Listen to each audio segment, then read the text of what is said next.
Good afternoon, good evening, good morning, wherever you guys are. I hope you're having a really good day. It is Sunday, and as Captain says, now that I'm live, he doesn't think his Sunday can get any better. Well, you could make it better by turning me off. That'd probably improve it a little bit, I think. But welcome to everyone. I hope everyone's doing well. Cordo's got first today, saying 1. Congratulations.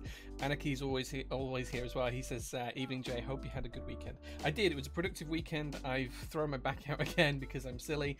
But yeah, I'm doing well. I'm doing good other than that. So it's going to be an interesting one.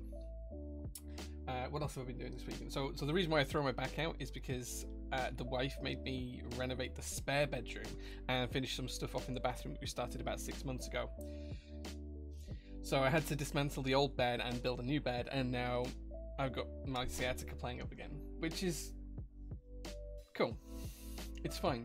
I'm doped up on painkillers. I'll be alright. I'll be fine. We'll make it through the stream, and then I'll probably just be in agony tomorrow morning. We'll see how that goes. Turning Jay on. Sus. Yeah, probably. Thank you, Coucher, for the subscription. He says, good evening. Thank you so much, man, for 4 months worth of subs. Right up there, one of the OGs. Sounds like a reason to not get old. Yeah, JQ, if I could not get old, I would absolutely do that. If I could stay young, if I could be Peter Pan, I would. Unfortunately, the ravages of time are catching up with me. And it's a bit brutal. It's a bit brutal. Yeah, it's not getting easier, let me put it that way. It's getting harder. Quadrum's here as well. Good evening. Thank you very much for being here, man. Capsy says, turn off the stream. Never. I'm just messing with you, man. I'm just messing with you.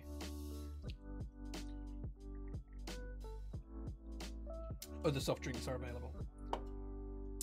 There we go.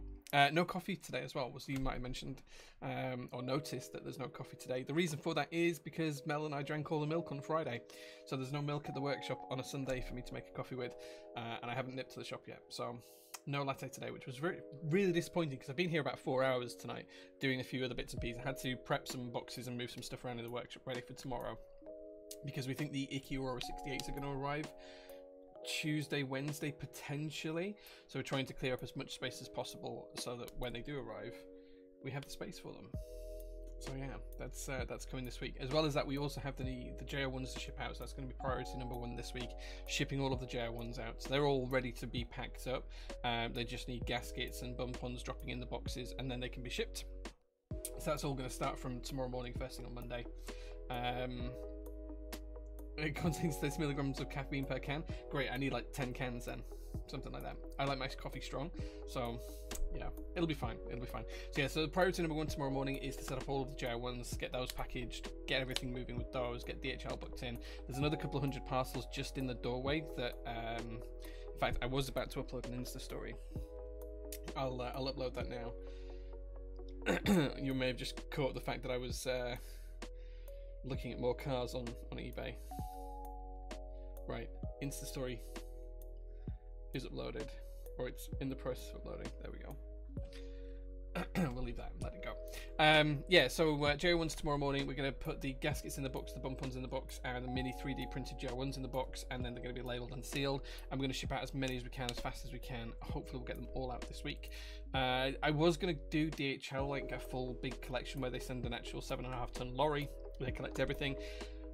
But that needs to be on a pallet, and I don't have any pallets here at the minute, and I also don't have any of the big reels of saran wrap that you need to wrap them up as well. So we're going to have to do them individually, unless I can quickly, urgently tomorrow morning abscond some pallets from one of my neighbours. They may have some, usually they do, so maybe we'll try and do that. Arcane is here as well. He says, hi Jay, thanks very much for being here. And also, is it Steel Pigeon?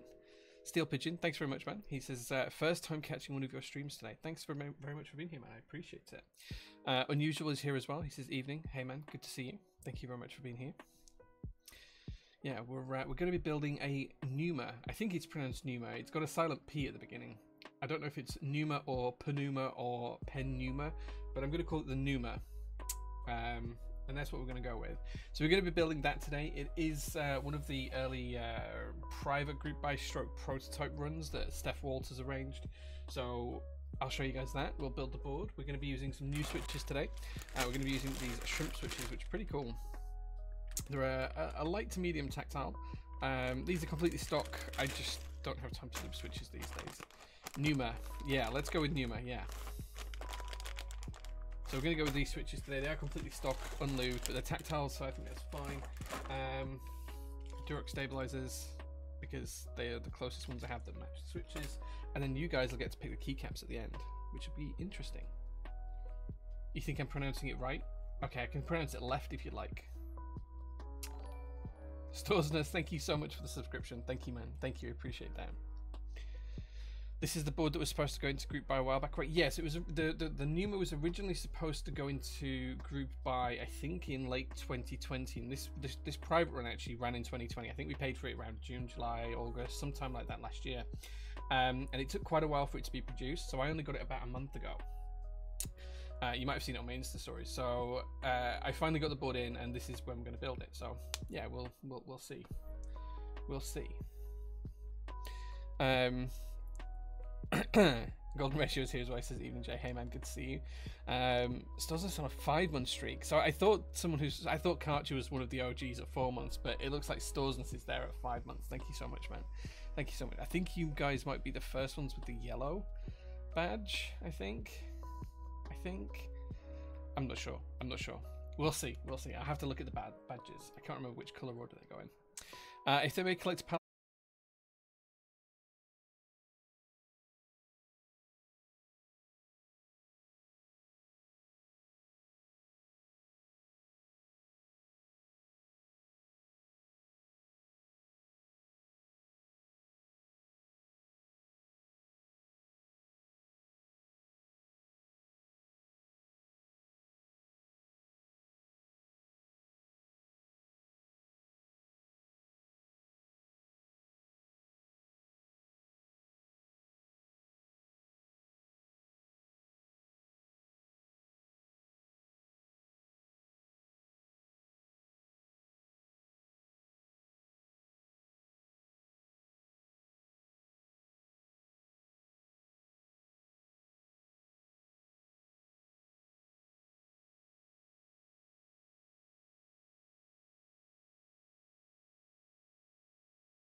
Give the gift subs. I'll give you the dance. Am I making any other designs? Yeah, so I'm doing a black and white version of this, or grayscale version of it. And then I've got some other designs that I've come up with. One based around sugar skulls, if you guys are into Cinco de Mayo or anything like that. Yeah, stuff like that. I've got a few designs I'm working on for desk mats personally.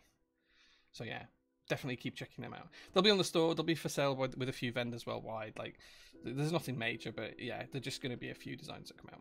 Yeah. Cool. Let's flip over the to the other camera.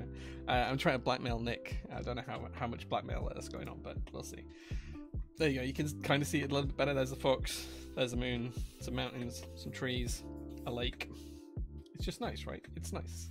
There is another big tree here. You can't really see it, but yeah, it's nice. Go look at it on the website. You'll see. Right. So let's talk switches. Today we're going to use shrimp switches. Why are we using shrimp switches? Because they're tactiles and I didn't have time to lube. And they're a new switch. So this is a shrimp switch. Kind of like a green crystal colour. They are tactile. There's not much pre-travel. They're kind of straight into the tactile event. Oh shit, he did it. He actually did it. Nick, first of all, thank you so much for the 25 gift subs, man. Thank you so much. Thank you so much for the 25 gift subs. Dude, like, I thought I'd given you a number that was not something that was going to happen. Holy fuck. Right, okay, I need to look up the Pneuma dance, and I will do it.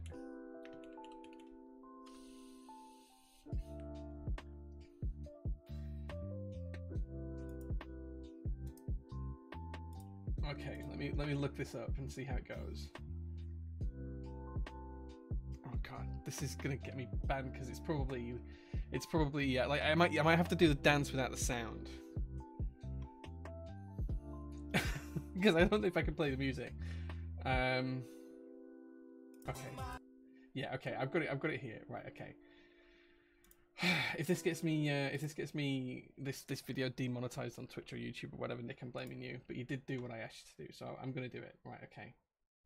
Okay, let me pause it. Let me pause it. Right, you get the first verse. That's all you're getting. The first verse. I'm just funneling GMK Lavender profits back into you. Yeah. I mean that's fine. That's fine. You can check the exclamation mark gear setup for the mic setup and everything else, Khalid. So yeah, you can check that out. Right, okay, so I'm gonna play this. If this gets demonetized because I've got it on, then I apologize. Let's flip back up the camera. Right, okay. I'm gonna watch this and try and recreate it as it happens. So, Nick, I blame you for this.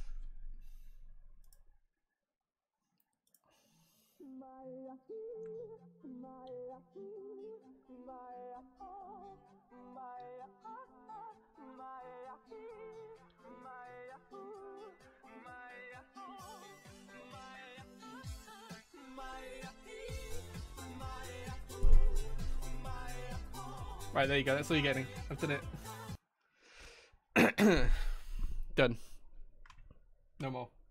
Any more and I'll probably get banned from Twitch. I can't believe I've been blackmailed now.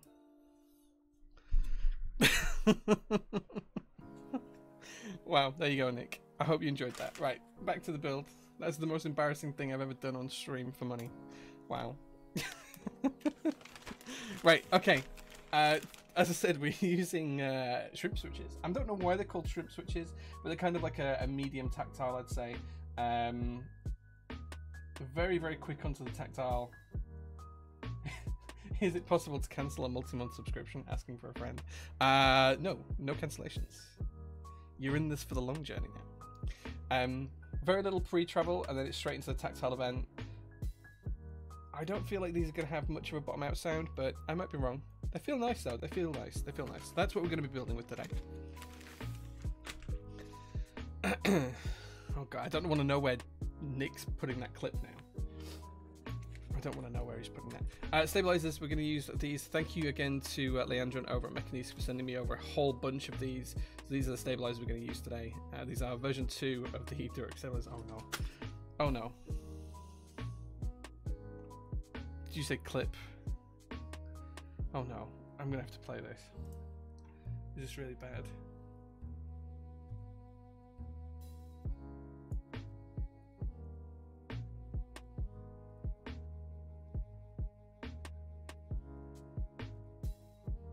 it doesn't have audio. That's good. Unless it does have audio and I'm just missing it. Okay. Shrimp. Yeah, shrimp switches. They're in stock and on the store. You can go buy these. Shameful plug of the link. These are in stock. Boom. There you go. Buy them. Silent tactile. MX switch. 5-pin. Bottom out 67 grams. There you go.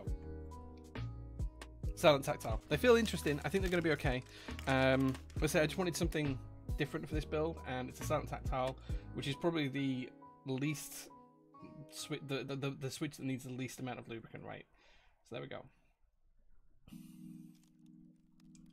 Oh no, don't, Nick, you've not told Ragan that I did that.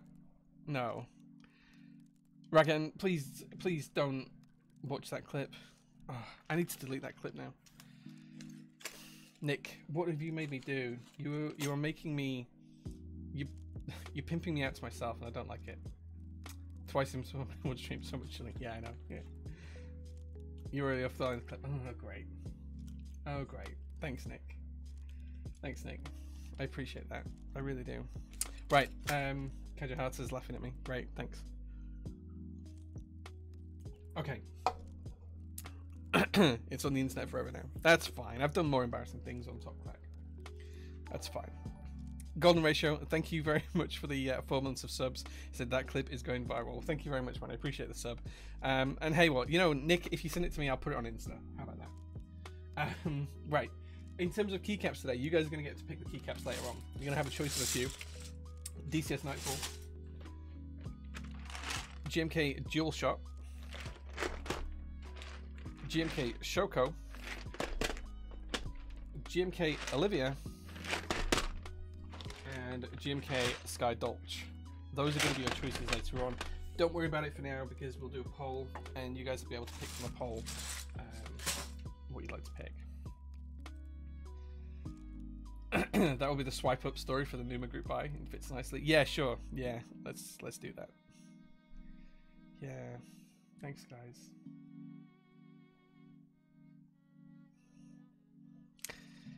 Okay, there it is.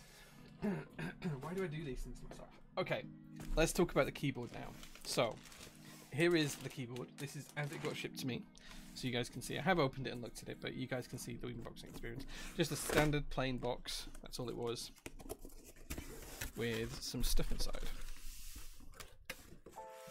First off, we get a nice little assembly note, which we'll take a look at in a second. We've got a moth in the box.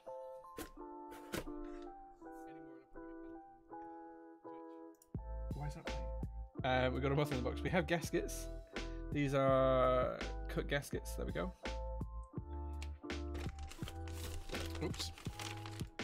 We have a PCB. This is the Pneuma, that's the text for Pneuma. And there's the designer, Steph. There we go. We have a daughter board. This is just a standard unified daughter board, so there we go. Avo, thank you so much for the follow, man. Appreciate that. Mighty Light as well, thank you very much for the follow there too. We have some screws and a little Allen key.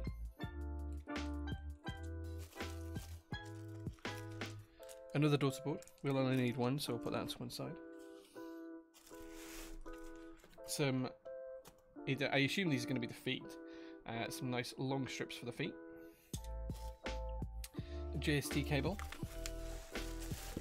A secondary JST cable and a secondary PCB to put these to one side. So we can do another build later on.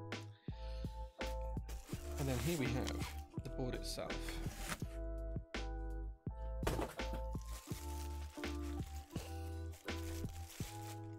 Jay, your office is so aesthetic. Thanks, man. I work hard on keeping it clean and tidy.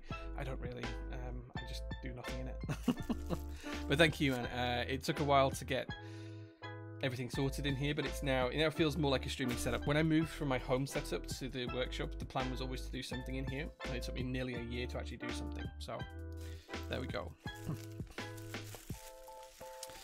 Neon Ninja says, I guess this is for a future group buy. Yeah, this is a prototype for what Steph may run as a future group buy. I'm not 100% certain if it's going to actually make it to group buy, because I think there was some problems and things he wanted to change. So I don't know how that's going to work. But here is the board. Enemy's Friend also has one of these. He has a very, very nice one, actually. So here we go. This is the colour of it. This colour's pretty unique. It is a Cerakote finish. How nice is that, right? Base, I think, is this stainless steel, I think, if I remember rightly? I think it's steel on this one. Again, it's been that long since I bought into the group buy that I can't remember exactly what the makeup of the board is. But I feel like the bottom is stainless steel, and this is the Orchid Cerakoted finish, which is absolutely lovely. Carbon fibre plate, ISO, as you'd expect. So this is going to be really nice. So we go. I have to remind myself on how to take the board apart, because there are no visible screws. I think we have to take the bottom plate off first, right? Again, I haven't looked at this board for like a year, so I can't recall exactly how it comes.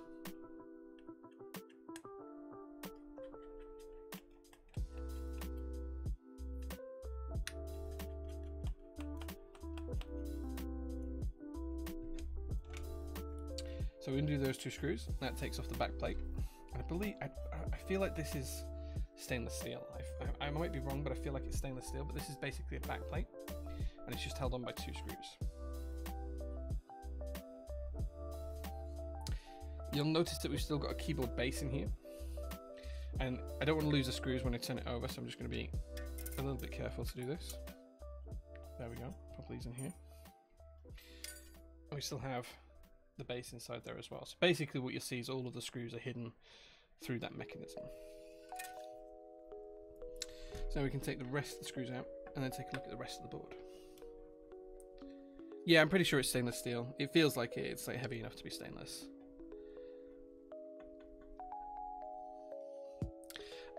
Personally, I prefer to have not bump-ons, but like customized feet. So for all the boards I design and run, we use injection molded feet that are designed. They're called the Black Pour. They were designed in conjunction with James from AKB Keyboards, and we both use it on most of our designs. Oh gosh, that was a stiff screw. That did not want to come undone.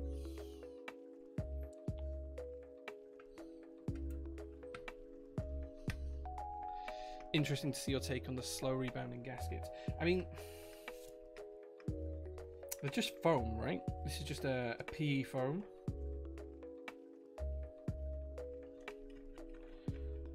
I feel like it might be a little bit on the soft side for me, just from feeling it here, but we'll build it and we'll see. Okay, so there's 8 screws here to hold the case together.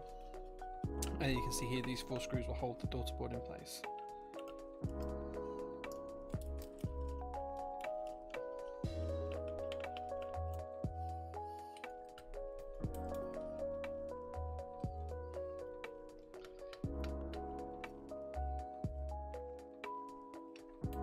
Do you not have one of these space cables, Ragan? I thought you had one of these boards already. I don't know why, but I just had it in my head that you had one of these boards already.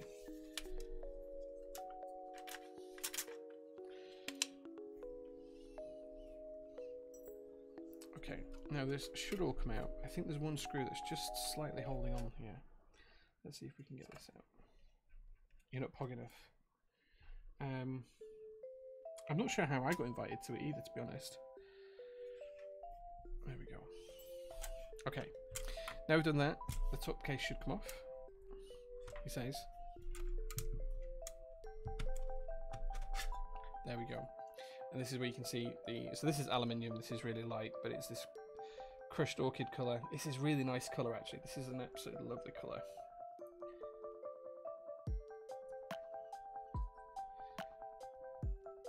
Pretty simple mount. Some slight scuffs on the inside. It is quite tight. It's going to be difficult to show you. Some slight scuffs there. That's just from me taking it apart and putting it back together. But they're going to be on the inside, so it's going to be no issue whatsoever. The Cerakote's really even. Any discoloration is basically fingerprints. It's really even coating. Very nice. Pretty happy with that. I want this board so bad. It sounds so good. Yeah, it probably was designed for anodization. Okay, here we see the plates. So, interesting fact, I actually helped Selvin arrange these, so he reached out to me and asked me to arrange these. So I got a load of these plates. He didn't tell me what board it was for, I just arranged what he asked me to arrange, sent them to him, and then one got sent back to me. So there we go.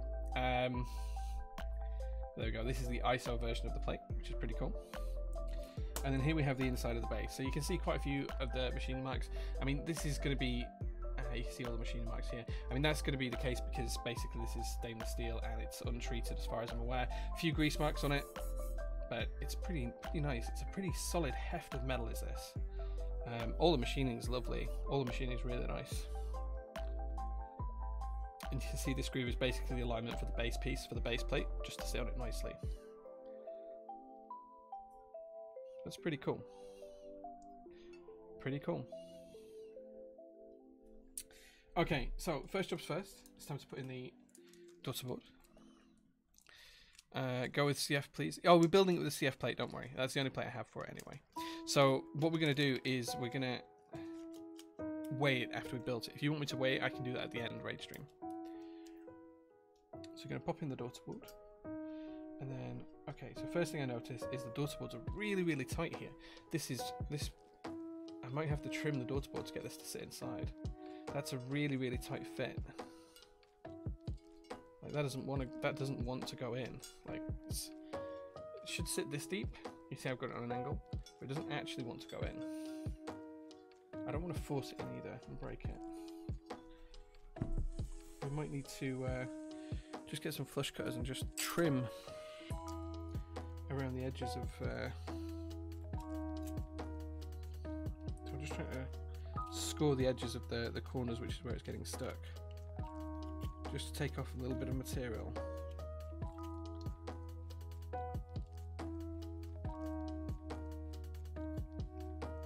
The daughter board does not go upside down.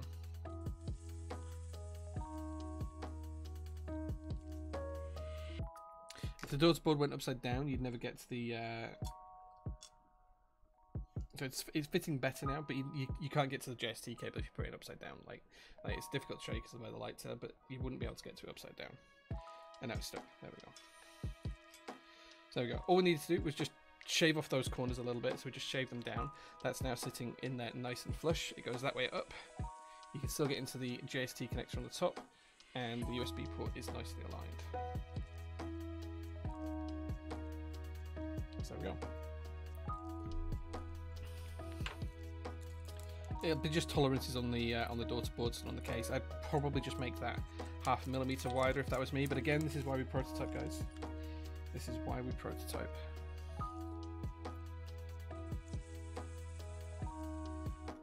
Just going to tighten this down with the 4 screws. When you tighten stuff like this, don't over tighten. You're not trying to crush the circuit board. You're just trying to hold it in place. So it doesn't need to be overly tight. A little DIY on a $700 board. Yeah.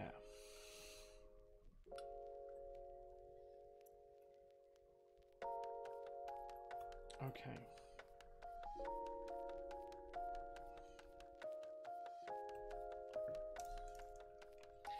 There we go. How you doing anyway, Cohen? Good to see you, man. Not seen you in a while. Okay, so the daughter board's in. We've shaved off a little bit. We've got dust all over the place. Okay. We're done. Is there any significant difference between the sound profile of polycarbonate and FR4 plates? Yes, there's a big sound difference. Polycarbonate is a little bit softer material, and FR4 is quite firm and quite clacky. So yeah, there's a big sound difference between the two.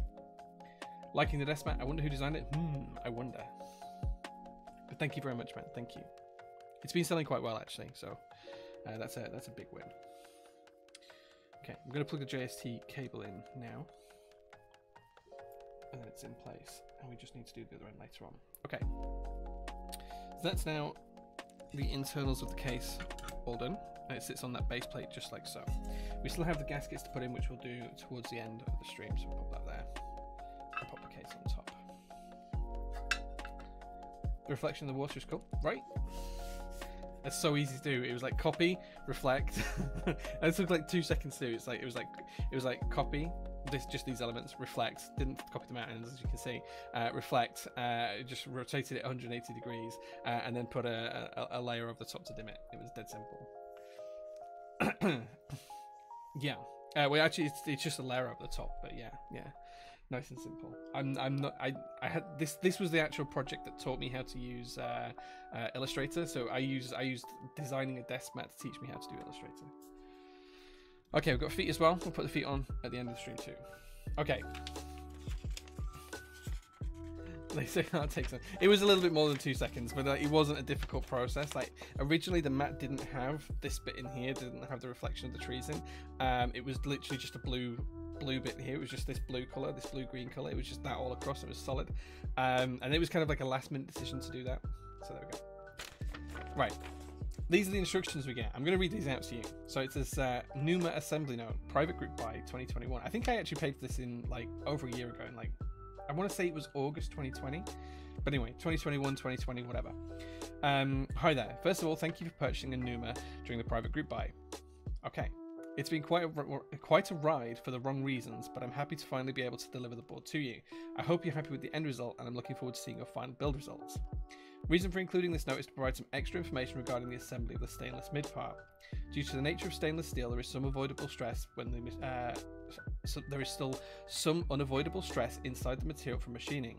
This stress makes the base mid-piece bend a little bit, as you will notice when disassembling the board. Doesn't pose an issue once the board is fully tightened up, the screws will straighten out the part, and it's not noticeable once it's assembled, but it's inconvenient enough to mention. That'll be why it took us a while to take it apart. To avoid unnecessary stress, the screws and threaded sockets of the device apply pressure to the zone when assembling, disassembling. The easiest way is to place the board in a towel, blah, blah, blah. Okay, so basically what we have to do is put the screws in this order when we put it together.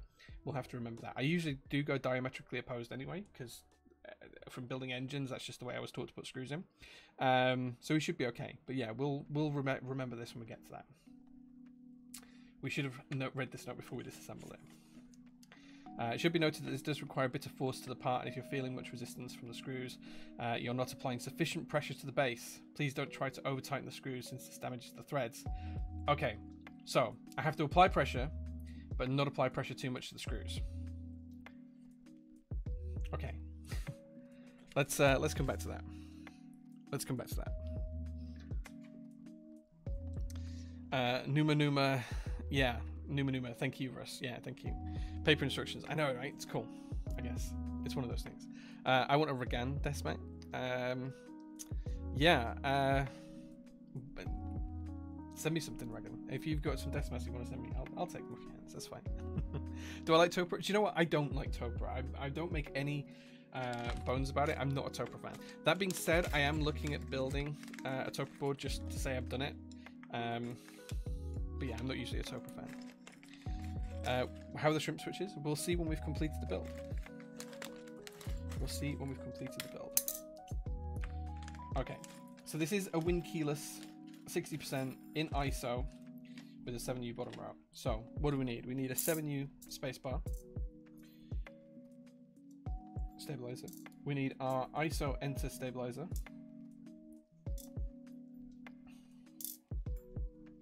And we need our full backspace. Everything else will be split, and let's hope the PCB supports it. Hi, my brother's here. Hey man, good to see you. Milk is here as well. ISO benefits less stabs. Extra key as well, which means that it's more ergonomic. It's more functional. More keys equals more better, right? I don't know. I feel like there could be an argument in there.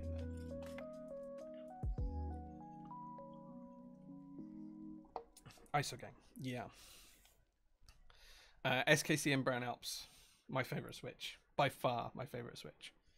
Extra keybinds in games, right? Yeah, an extra key down here. Better for gaming, 100%, right? Like, if I have an extra key and my opponent doesn't, that means I win, right? Reasons to go ISO. There you go. Win at games. I'm not sure how I'm going to defend this, but let's go with it. Right. Let's get these stabilizers looped up. So just using standard 205 grade 2 here for this, nice and thick. I don't see the point in spending on the XHT BDZ personally. This is nice and thick and it's good enough.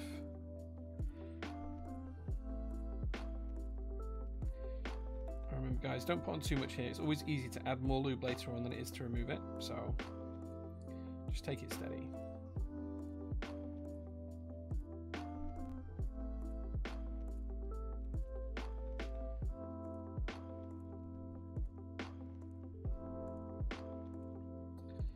What's the extra key even used for? So on ISO, the key. So let's pause and let me show you. So on an ISO layout, you have the ISO enter key here. Now this is in Czechoslovakian layout. It's or Czech keycaps. But you would usually have instead of having your pipe key up here on ANSI, you'll have hash tilde here as an extra key. And then you have this would be your / pipe key. So on most ISO layouts, this would be / pipe. So you move pipe from up here down to there. But ISO and ANSI are just two ways of laying out the same different keys. So it's basically this area and that area, and it's basically just two different ways of laying it out. The main difference between ISO isn't this area in my head. The main difference before ISO is the fact that you have a split left shift. That's the big key difference for me. That's probably not a good example because it's not in UK layout, but you get the idea. In German DE ISO layout, that would be for the chevron key that you saw before. Same in Czech layout and a few others as well. But it really depends on which version of ISO you're using. Why is Y and Z switching? It's because it's not an English layout. It's Czechoslovakian layout. These are vintage Czech OG die subs made by Cherry. And yeah, it's from a Czechoslovakian board. So that's the reason, which uses a QWERTZ layout rather than a QWERTY layout.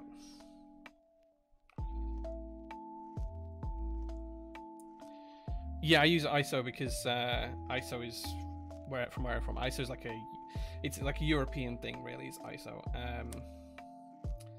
So yeah, that's why I use it. Being from the UK and all.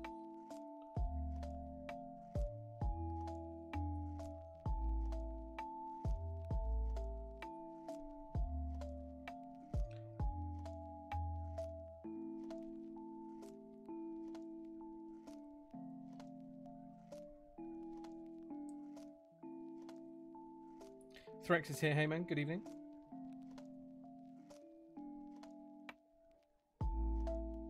Okay, stabilizer one done.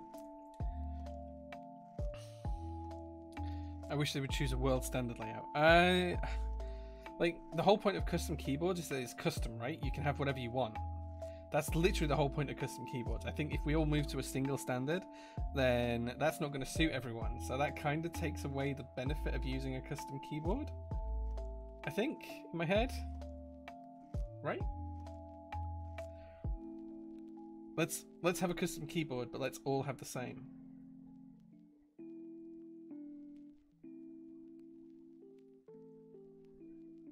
Yeah, VODs are available of all my streams.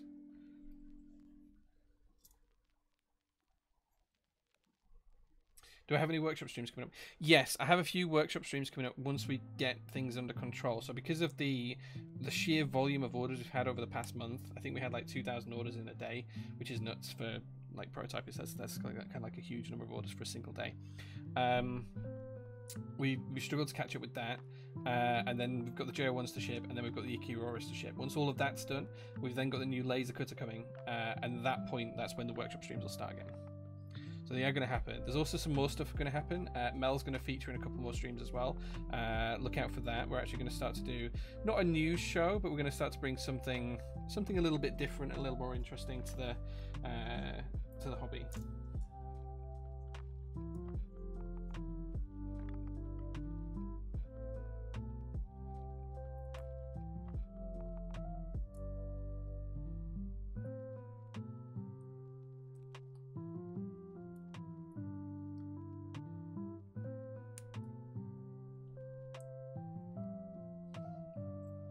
When do the Ickies come in? I'm waiting on one. Hopefully this week. So I got confirmation they cleared customs here in the UK just on Saturday morning, which means that it's anywhere between 2 days and 2 weeks now for them to now arrive at the workshop. So the real answer to that is I don't know. It can be so variable that I can't give you a straight answer, but we're probably less than 2 weeks away from them arriving at the warehouse, and then we'll pack and ship them as quickly as we can after that, and then once that's done, we'll sell the extras.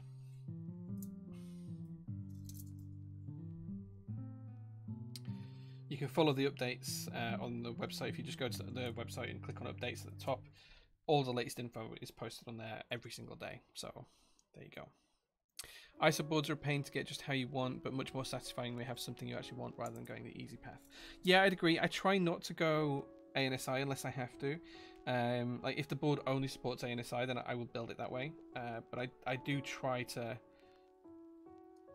keep as much ISO as possible.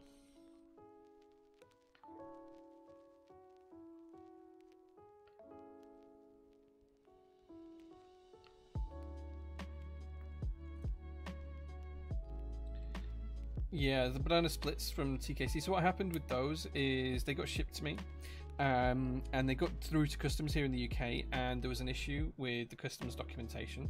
So when you ship business to business, you have to fill out a load of paperwork about the origin of the item, where it's come from, how much the contracts were for, how much it was charged, what the profit ratio is, all sorts of different stuff. And it seems like some of that paperwork was not completed correctly or was missing.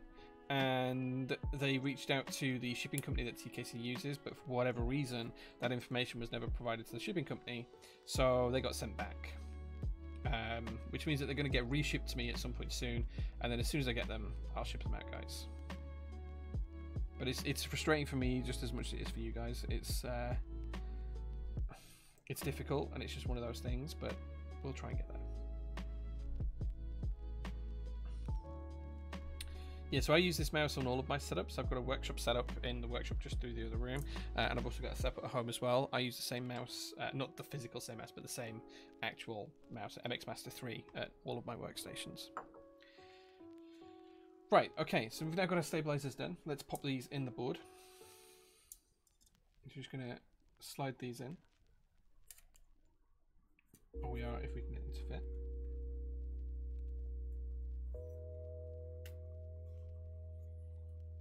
Use the MX Master 2. Yeah, the MX Master 2 is what I used to use before this one. Oh man, this is really tight. Hold on, I've got a little bit of lube in my fingers. Why does this not want to go in?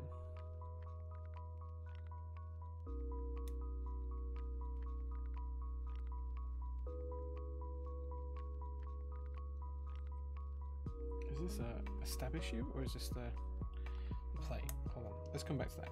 Let's come back to that one. I'm not sure if this is a stab issue or a plate issue. Let's put the ISO one in. Sorry, a PCB issue or a stab issue.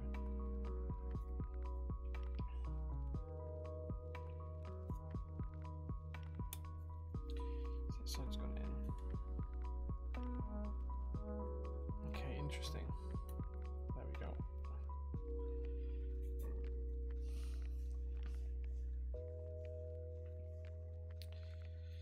I never see you needing to balance stab wires. Is that you happen to get dead straight wires, or the lube covers it, or something else?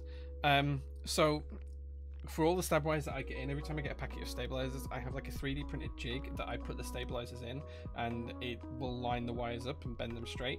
If it doesn't, and then what I do is I just apply a little bit of heat using a hot air gun just to line it up nicely. So that happens to every single packet of stabs that I get, that I use personally before I actually open the stabs to build with them. So the wires should never be bent out of place because they've already been through the process to make sure they're straight. And if there's any that fail that process, they just get binned straight away. That's why I have packets that don't have some stabilizers in.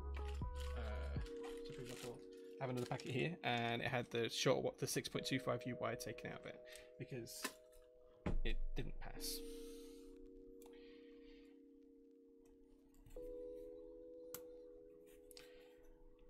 And of course, if it ever does sound bad, I'll just desolder it and rebuild it. But I think we have an issue here where this is on the PCB. The stab wire doesn't want to clip in. So this is actually the stabilizer housing. Just doesn't want to clip in could be the housing. Let's try putting it in this way. No, it's just not quite large enough, isn't the hole? Let's see if we can just round it out just a touch.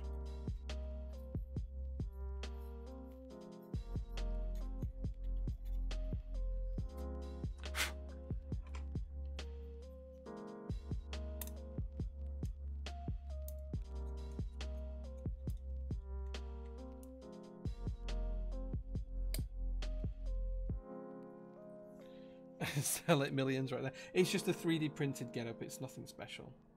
Like, I wouldn't say it's anything special anyway. Yeah, okay, so this just does not want to go in. I'm going to try changing the housing, just see if it's the housing that's the issue.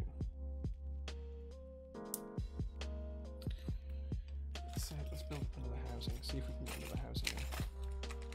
I feel like I've played around with that one so much that I've bent it out of position now.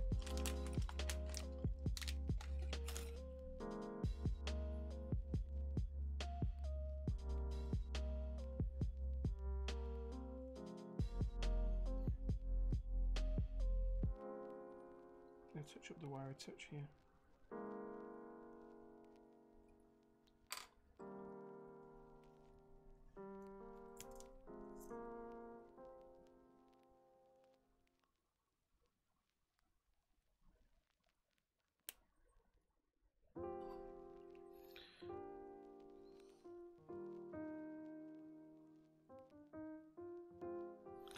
Okay, let's try a different housing, see if this goes in. Okay, so it was definitely a housing issue, not necessarily the PCB. There we go. There we go. Okay, so now we're going to screw these in. Remember, guys, when you're screwing in stabilizers, you're not trying to kill the PCB, so don't go too tight. Just tighten them in nicely. If we all had the same layout, I wouldn't be able to use my 10U spacebar. That's true. That's true.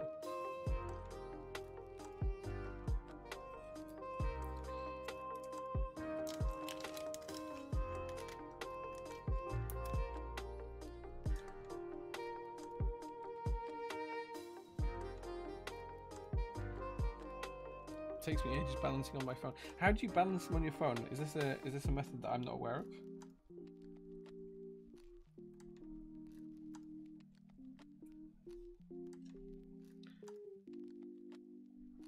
I just can't envisage how you balance wires. Are you just putting them against the glass and seeing if they're straight? Is that what you're doing?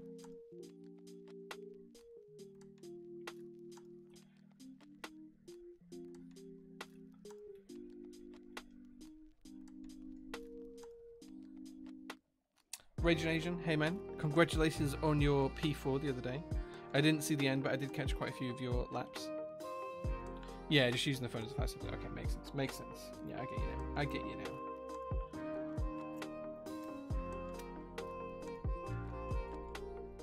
So basically, all my I'll try and show it on Instagram tomorrow. I'll do like a little story on it or something. But all my design does is like you can just put stabilizer wires of different lengths into it, and it's just a hole that you slot them through, and you can tell whether it's flush or not, and then you can heat them up, and you can use it to clamp them in place, so that when they cool, they're straight.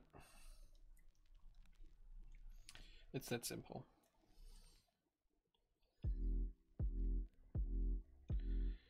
What do I think of the drop OLKB Plank Mechanical Keyboard Kit V6? No idea, I've never built one. Never built one. I have one Plank, and it's fine, but it's nothing like the new drop ones. It's one of the original ones, I think. Or it's quite old, I've had it quite a while.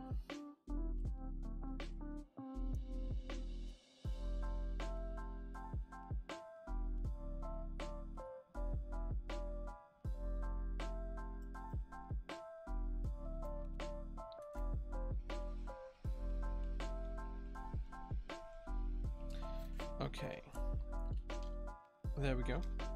We've now got our stabilizers in the board. Now it's time to get the plate and put the switches in. Just gonna make sure everything lines up here. And okay, I go for a Kyria before a plate. Kyrias are cool. I have one of those. Yeah. Okay, so it looks like the plate design is to cherry specifications, not necessarily other stabilizer specifications.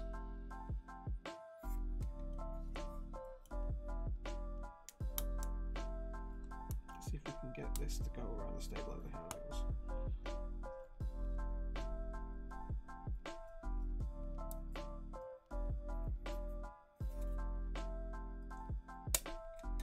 There we go. It's really tight on the ISO end, so it's nipping the ISO end to stabilizer. I'm very tempted to just clip out these two columns here actually, just to loosen that up a little bit, because the last thing I want is it to bind the stabs. So basically it's this part here and this part here. This hole and this pocket, they're just slightly not wide enough to fit other stabs in. It should have been made like this one, I think, or these should be slightly wider. But again, this is just how the plate file is. Now, you shouldn't really do this with carbon fiber, so please forgive me, because it's carbon fiber and you don't want the dust anywhere near you. Don't repeat this at home, but I'm just going to clip these out.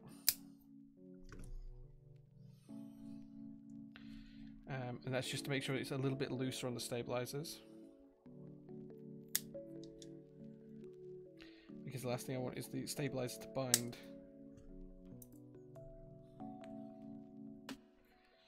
Okay, just going to neaten this up a little bit and then I'll show you guys.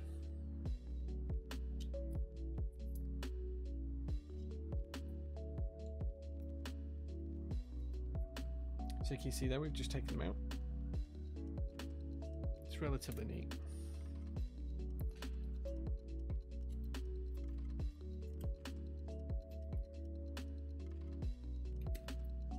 There we go.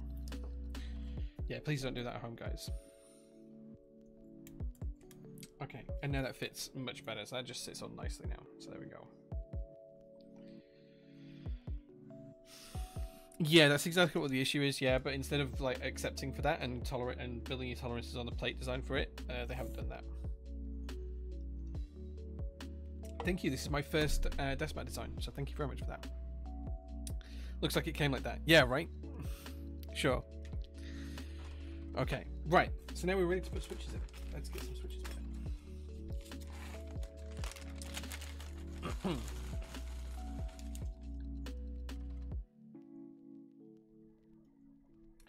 See if everything lines up.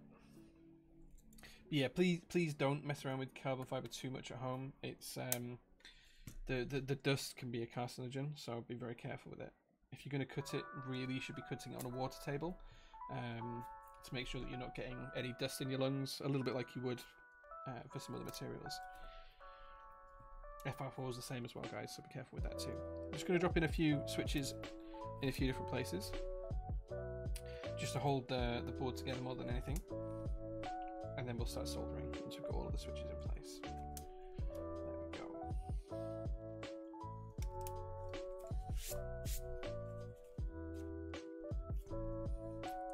Just making sure everything's aligned nicely. Okay, so we should be able to go in and put all the switches in place now.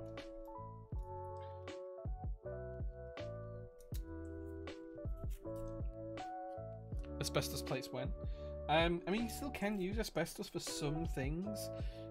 Like, there are still some things manufactured from asbestos in the world today, so I think theoretically you could probably get the material. I would not advise using it though, like, I wouldn't at all. One of the big things when I'm restoring some of my classic cars is that the firewalls used to have asbestos on them. We have to get specialists in to remove it all, and then we replace it with like more modern materials, but yeah, it can be quite dangerous stuff. When I used to work for a financial institution in the UK, we used to do a lot of installation of hardware, and that used to go through areas of buildings that had asbestos in them. It was very, very expensive to remove. Very expensive.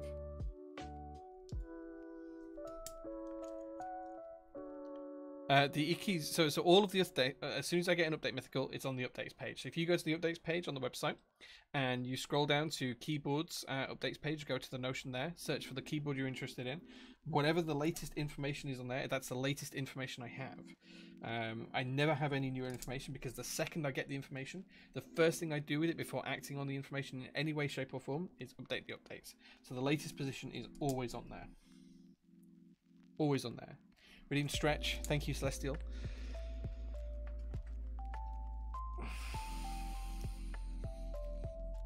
I'm really excited for Cloudline Big Repso. So yeah, I think we've increased my allotments for the UK from 20 to 25, I think. I'm hoping that we'll be able to do a few more than that through extras and things, so we'll see. But I do think it's going to go really quickly. Like, Cloudline's up here when it comes to TKLs for me. I'm just really excited for it. Shini, Celestial Sour, Ivonicroft, Keepoi, Control Magic, Happy Whale Tag, Avoa. Thank you so much, guys, for the follows. I've missed all of those. Thank you so much, guys. I appreciate that. I appreciate all of you. Thank you so much. Posture check. Yeah, we're good on the posture. I'm all right on that one. But yeah, we'll have some more, so. Thank you. Right.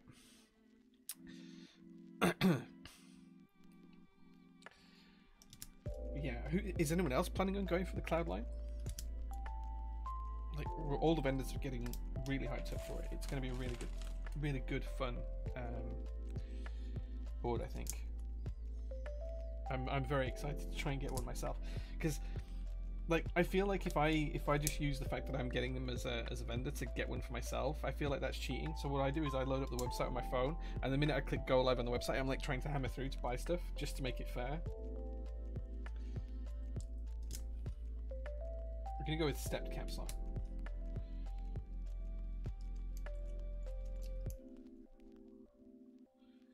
And remember, we've got split left shift here as well,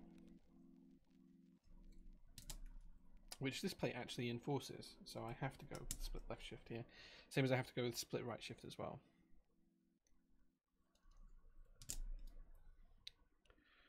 Cloudline looks nice, but I blew all my luck on Mr. Suit and Cypher last week. Oh man, Cypher's a great board though. I have one of the original prototypes somewhere.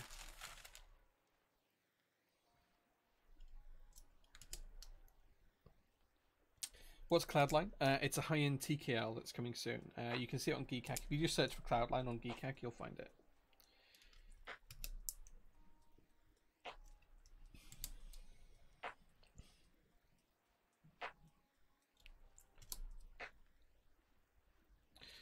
Okay. Now, remember, we are building this win keyless, so we don't need to put keys on here and here.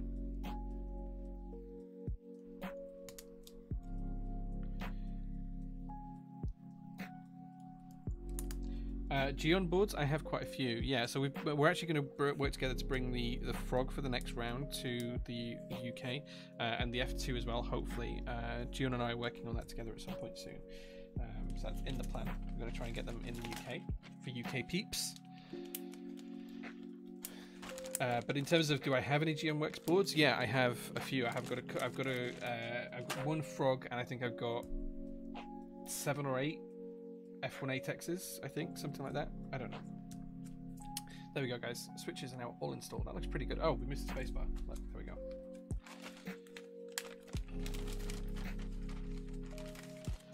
Looks out my budget. Yeah, I don't have price costings yet for the Cloudline for the UK, but as soon as I do, we'll announce those and get them made public. Right, guys. Okay, now it comes time for that part of the stream where we're going to solder. So the next job is to solder all of these switches in place. Whilst I solder these switches in place, you guys can ask me any question you would like. So this is now free time to ask me any question. It can be keyboard related or any topic related whatsoever. You guys get to pick. All you need to do is tag me with @JPrototypist and ask any question you would like. It could be about math, science, history, philosophy, keyboards, cars, you name it. We will answer the questions, but only whilst we're soldering. One of the cool things I do like is the little cuts in the plate here allow you to read the Pneuma and buy Steph Walters. That's kind of cool. I like that, how that lines up. That's pretty cool. That's pretty slick. I like that. So yeah, so whilst we're soldering, guys, you can ask any question you like. As long as I can answer it in a Twitch safe manner, I will. If I can't answer it in a Twitch safe manner, I'll give you a roundabout answer to the question in the best way I can possible. So all you need to do is just tag me with @JPrototypist, and you can start getting your questions in. Whoops. Stay. You can start getting your questions in there. I'm just going to check for bent pins before I start soldering. I'm just going to go switch by switch, just make sure I haven't got any bent pins anywhere on the board, and then it's time to start soldering. And you guys can ask me any question you would like.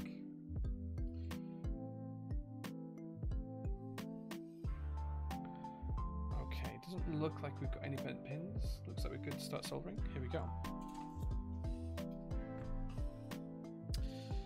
It's amazing to have GM boards in the UK. Thanks, Jay. Yeah, it's not a done deal yet, but I'm trying my hardest. We'll do what we can do. We'll do what we can do. We are talking about it, and we're actively working on it.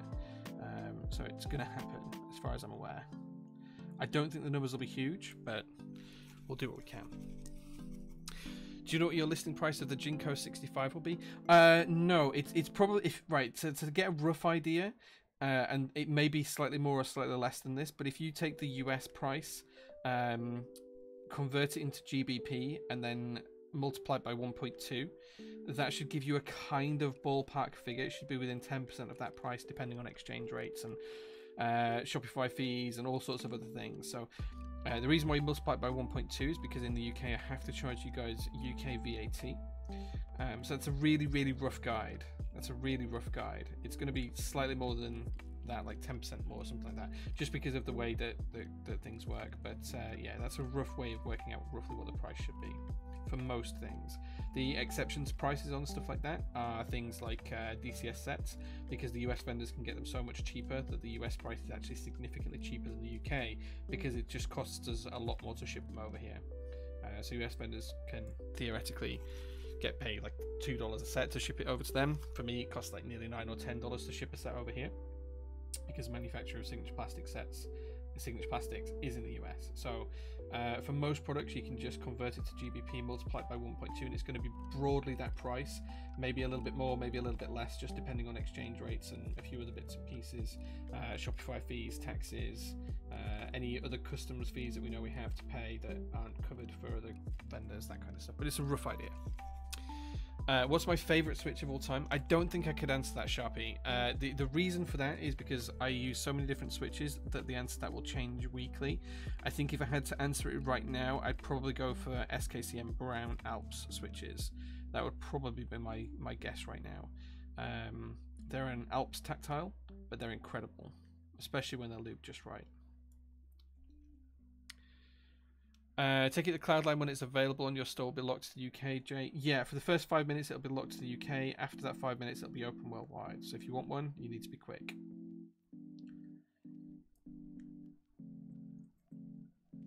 I can't reserve them or anything else, but yeah, 5 minutes. What's your opinion on potatoes? Dude, that's such a good question. So my opinion on potatoes is that they're actually one of the reasons why humans are so successful. Now, let me break that down for you. Potatoes grow pretty much anywhere, in any culture, in any society, in any temperature. We have varieties that grow all over the world, hundreds of varieties. Varieties that are lost. You can grow them in a rainforest, you can grow them in Ireland, you can grow them in the Sahara Desert. Like, you can grow potatoes pretty much anywhere. Different shapes, sizes, varieties, you can get them to grow. They're solidly full of carbohydrates. Now, historically, the human body's used carbohydrates for one of its main fuels. That's why we like pasta and pizza and bread so much, because it's full of carbohydrates. We want those. So potatoes were actually fuel for the nation, the fuel for certainly developing humans, and other kind of things like potatoes, like other kind of root vegetables like potatoes as well, kind of fall into this. But they're actually the reason why we're so successful, I think. The fact that we can use those tubers and potatoes and other kind of root vegetables to generate those carbohydrates and those dense energy stores. That's why we were so successful as a human race. And you've got to remember that it was potatoes and things like potatoes that basically fed everyone during the Industrial Revolution. When that was happening, people basically survived off potatoes.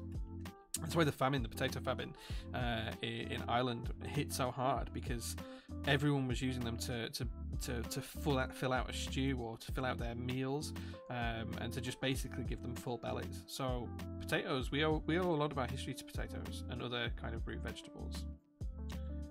That was probably more in depth than you were expecting. But you can do anything with them. You can chop them, boil them, fry them. You make chips with them. You can make a hot pot cover with them. You can do anything with potatoes. You can even use them as tools. Like, you can cut a design into them and use them as a stamp to make ink. I bet you did that when you were a kid. Cut a design into a potato and then stamp it in ink and or paint and put it on a piece of paper. Like, everyone does that as a child. Yeah, potatoes are really cool. They're really cool. That was probably more in depth than you were expecting. I'm sorry. These things happen sometimes. Do you recommend any mods to the Brown Alps Sprit Springs lube for plates? Yeah, with or without the flex cuts. So I like, this is weird, I like steel plates for Alps because Alps work best on steel. They do work quite well on carbon fiber as well. You want a stiff plate, especially for a tactile Alp, you want a stiff plate. So no flex cuts if you can help it. You want quite a stiff, rigid plate. That's how they feel the best. I try to keep them as stock as possible, but I do lube them, and I lube them with PTFE powder. So you can get like a solution, bike chain solution, that's basically PTFE powder suspended in alcohol. It's a dry lube, so you put it on, it's wet, and it's the only thing in bag lube. I take the sliders and the tactile rails out of the Alps, and I'll bob them all in a bag. I'll put a couple of squirts of this PTFE lube in there. I'll shake them around, and then I'll lay them out on a flat surface to dry. Once they're dry, the PTFE coats onto the surface, and I'll do 3 or 4 coats of that, and then I'll reassemble the switches. That's the way to do Brown Alps, in my opinion.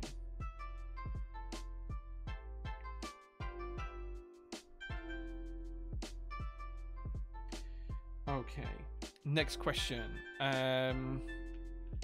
Thoughts on MX Brown? The MX Browns are okay. I built my Jane with MX Browns. I've got a TGR Jane. I built that with MX Browns. It's fine. They're okay switches. They're probably the least offending linear of all time, right? What size is that solar tip? This is the... hold on. I'm not sure, it doesn't say on it. It's the only one that's not in use in this bag, I think. Oh wait, it's that one.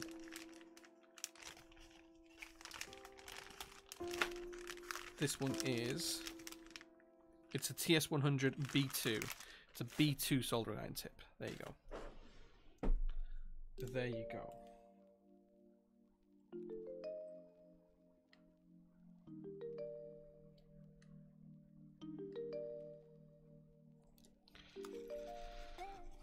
Okay, next question. Macanthrop says, should I put GMK Midnight Rainbow on my polycarbonate cyberboard when it comes, or save it for a black one when I get one? Use it, man. Get it on a board as soon as you get the board in. That's what I would do. Definitely use it as quick as you can. I have mine on my black JO2, it's just over the other side of my desk here.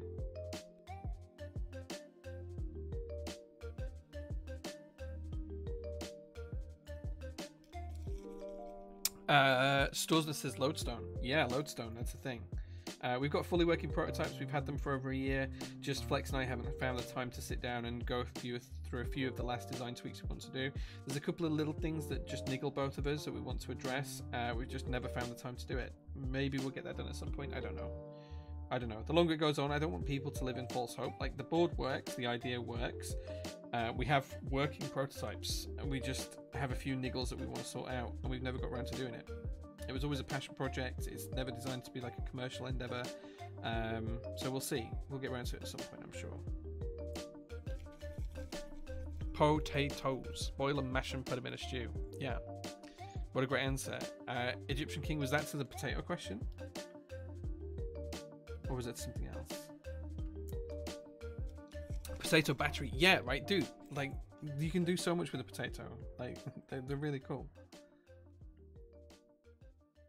The real question is, how do you cook them? Roast potatoes. That's the best way to have them, in my head. Just came back and talking about potatoes and famine. How's the Pneuma so far? A couple of small issues. We had to... oh, we've got a moth in, look. Let's get rid of the moth. Come on, moth. Off you go. Nope. Oh, moth.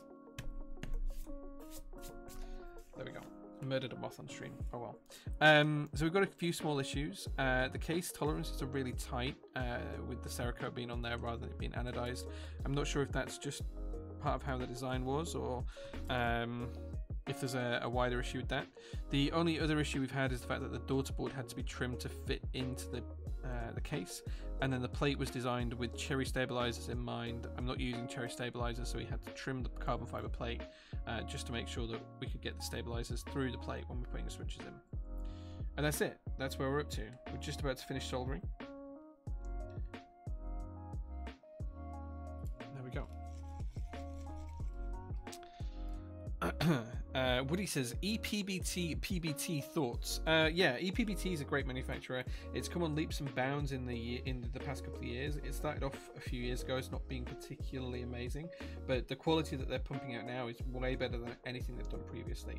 I can see why a lot of designers are moving to EPBT. Makes a lot of sense. Makes a lot of sense. Crispy roast, yeah, that's what you want. I'm planning to use MX Browns on the Tomo just based on the sound test for Jane in YouTube. I hope it sounds 10% like the Jane. I haven't tried a Tomo in hand personally. I know we sold it here on prototypes, but I haven't tried one personally, so I couldn't tell you. I do think it'll be really good. I think the board will be great. The one that Jae built was really cool. I don't know if it'll sound like a Jane. I think that's a really big ask of it, but I think it'll sound good either way. Thoughts on plateless? Yeah, kind of like plateless designs. I've got a few boards that are plateless. What have I got? IDB60. I've got a TKL, the Jae AO6. I think they've changed the name of it now. I think it's called something different. Are they the only two? I think those are the only two I have that are plateless. Both I love the boards. Yeah. Triple cook chips, nice. Have to watch out for that when you build mine. Yeah, so we just had to trim the daughter board just to get it to fit. It was a really tight pocket there, so it was just a bit of a tight fit. Okay, next job now is to test that everything works. So let's take the case off. We're going to just hook up the PCB, and before we put the case together, we're just going to test this works. So I'm going to pop that there. I'm going to steal the USB cable from my numpad and pop it into the back of the board here. Yeah, I've got a G80. The Jae, the original one was called the AO6 rather than the G80, but yeah, I do. Okay, so that looks like it's ready. Let's load up Via and take a look.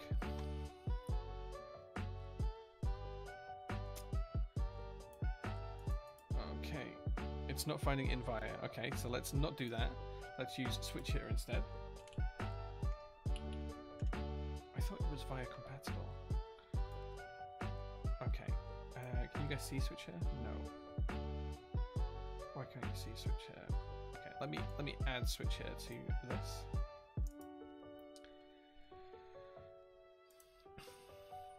Do do do do.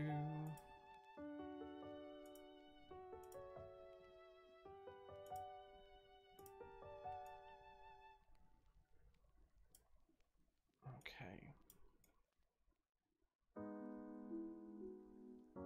There we go. Let's use Switch Hitter very quickly, see if it works.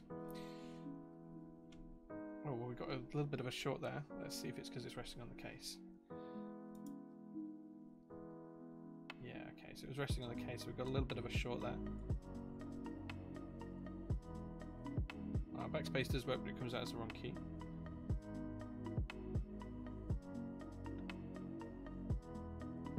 There's a Via for JSON. Right, okay, cool. Yeah, okay.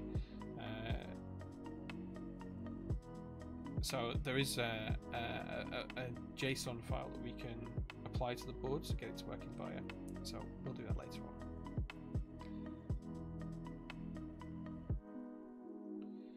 Okay, so everything looks like it's working. This should give us F keys. Yeah, there we go. There we go. So everything works. We know that the board is now fully working. There we go. All we need to do is just reprogram that at some point, and we'll get around to that later. Okay, it's in the pins. I'll look out for it later on, yeah. Any thoughts about the new tape mod since the Top Plaque episode about it? Sorry if you've already discussed it since then. No, so I have, Celestial, I have this plan to do, like, I get two Geonworks F1ATEXs, build them identically with the same switches, and then have one that's stock and put tape on the other and try it out and just see how much of a difference it makes. It's a stream I have in mind, I just haven't got around to planning it out in any more great detail. I did buy like 10 different types of tape so we can try loads of different types of tape, and then we can pit the two best ones against each other. So that will happen at some point. I just don't know when. Let's remove that cable for now. There we go. Okay, right. Now we've done that, the next thing to do is install the gaskets.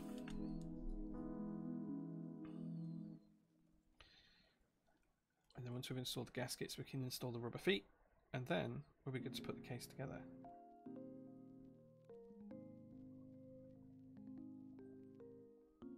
Oh man, these gaskets are hard to take the tape off. There we go.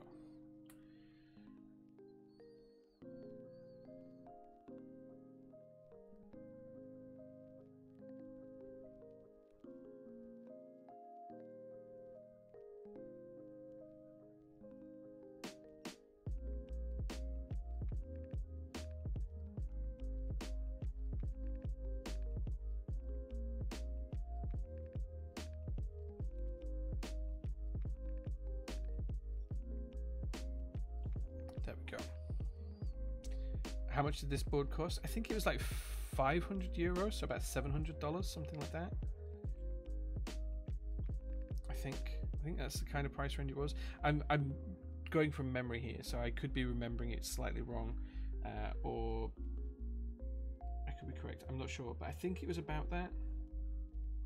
I know Enemy's friend who's in the chat has one. Perhaps he could take a look how much he paid for it. Yeah, the board's cancelled for the public group buy at the minute. I think it will happen, I just don't know when. I think Steph's gone back to the drawing board a little bit on it, so we'll see.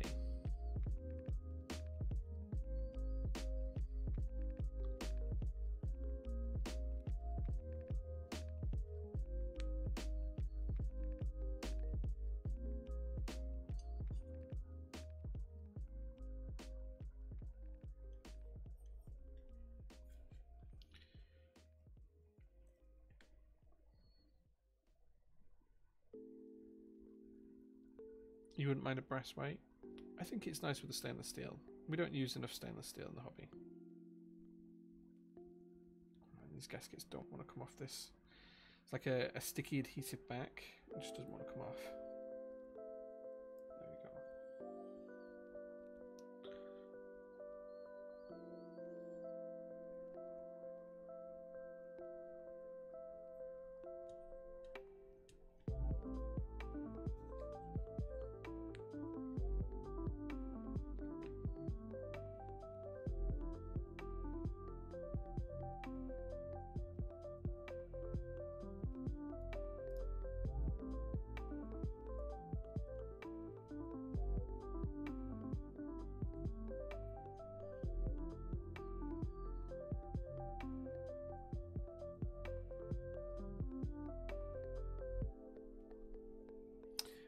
I don't know if it fails more. I've made a lot of parts in stainless steel for different keyboards. I've only ever had like the same failure rate as I have for aluminium, so it is a little bit more expensive, but that's factored into the price anyway, so I'm not sure if that's the case, but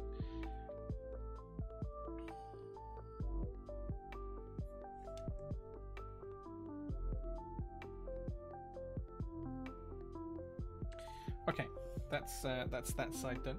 Now we've got to put the gaskets on the inside of the top case. So what I'm going to do is I'm actually going to plug everything together here and get this all ready to lay in the case. If this keyboard behave.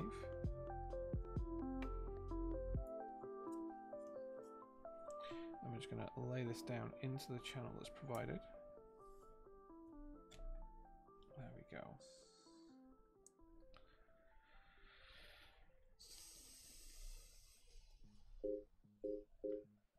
Copper patina looks good. I'm always a big fan of copper patina.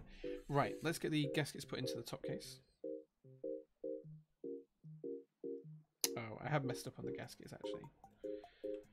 But that's fine. We can fix it.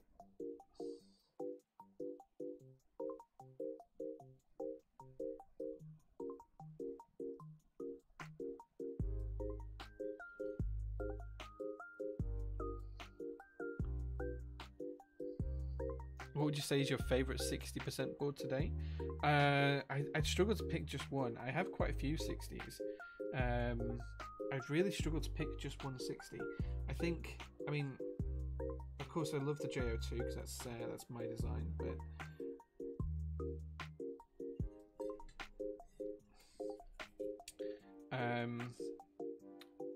I like the Prophet. The Prophet's really good. What else have I got? I do have a number 260.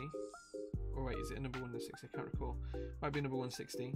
The keycut boards are always really nice. I think I have a keycut behind me. Yeah, I've got a keycut number 2 TKL just over there. Man, there's just so many good 60s out there. Like, it's impossible to name them all.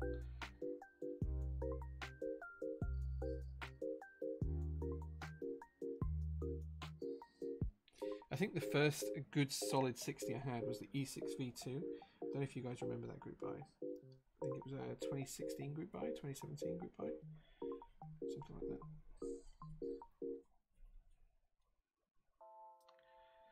Have I tried the double stage spring switches yet? No, I have a load of them. I have quite a few packs of them in the workshop. I just haven't got around to using them yet.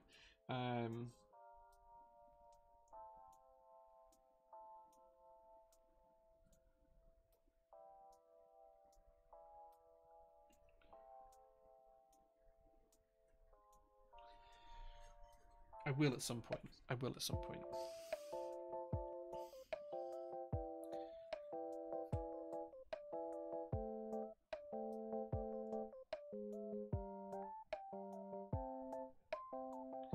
Well, there'll be the new group buy for the JO2 will start soon. So there'll be the JO2 Blackout Edition that starts soon. I don't have a date specifically, but it's not going to be too far away. And we'll also have some in-stock EVA edition ones as well pretty soon.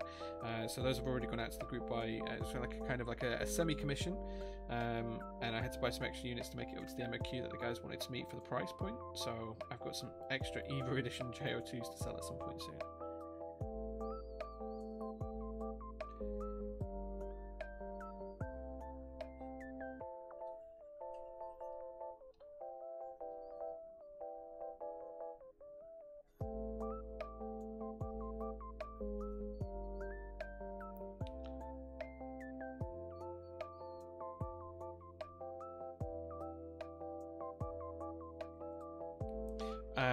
Enemy's friend checks it was £500 plus £150 for stainless plus 50 for Cerakote. So that's what, 500, 600, 700 euros for the board. I assume it's in euros, enemy's friend. Or is it dollars?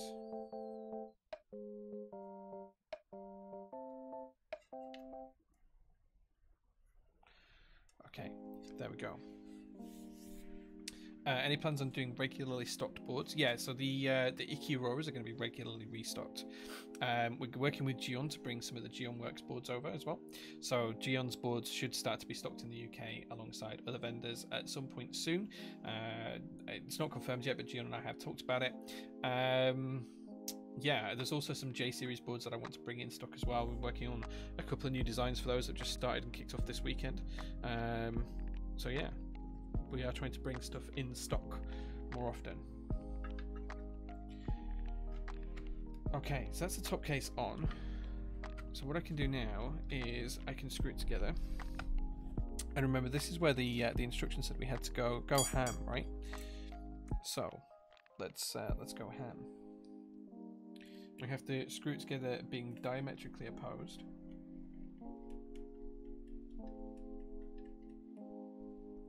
Okay, so that's making no effort whatsoever. So we have to nip it tight. There we go. So that's screwed in there. Oh man, actually, can you see that? Can you see how much that's bowed? So if you look in this corner here, it's nice and tight and inside. But if you look up here, it is actually bowed significantly out of position. Like to there, to there. It's really bent. Is this plate is bent like anything. Coming in stock for a limited time. I mean, that's the same with any stock, right? Like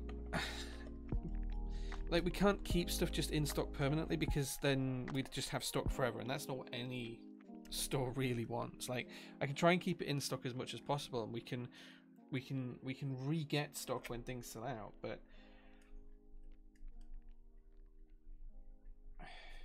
like I don't think I'd want to be in a position where I always had 1,000 keyboards just sat in the workshop waiting to sell, because that's a lot of inventory sat there.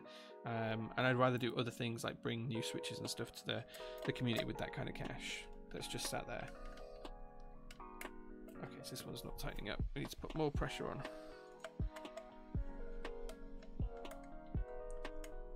Oh man. He said if it's not screwing together, put more pressure. I feel like I'm going to break the board. There we go. Okay, that's screwed in. Man alive. I don't like the fact that I have to screw this so firmly together. That feels like I'm damaging something.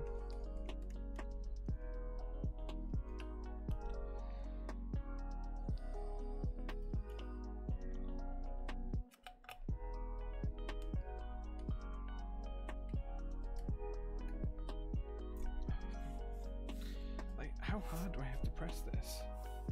This is kind of low-key nuts. That I have to put this kind of force into it.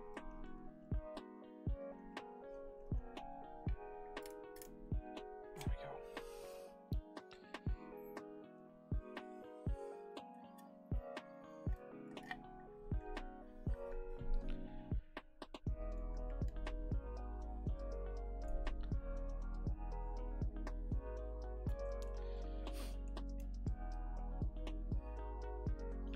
Yes, this was 700 euros. Yeah, that's... I'd forgotten it was so much, to be honest with you. I had completely forgotten it was so much. Oh man, this is taking so much pressure to put together. That screw is just not going to go in. Like, I feel like I'm going to damage the board. Like, this can't be doing... Like, the gaskets must be overly compressed at this point. There we go, that's it, that's it. It's got... There we go, there we go. Whew. Do you think it's worth getting into Alps? I love Alps. Like, I genuinely do. I think they're great switches. Okay. That took a lot of pressure. That actually physically hurt my hand. Wow. Okay, so now it's time to put the bottom case in place. I'm just going to put this into position. Then we have the 2 screws for this.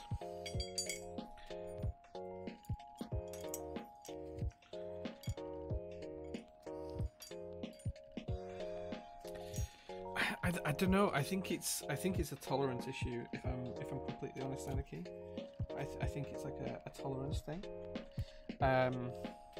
Like the screws might need to be a bit longer, maybe. But perhaps because like you don't want to over compress gaskets. Like you want to give them some compression, but you don't want to over compress them. I feel like to get this to screw together, I've had to really tighten those gaskets together.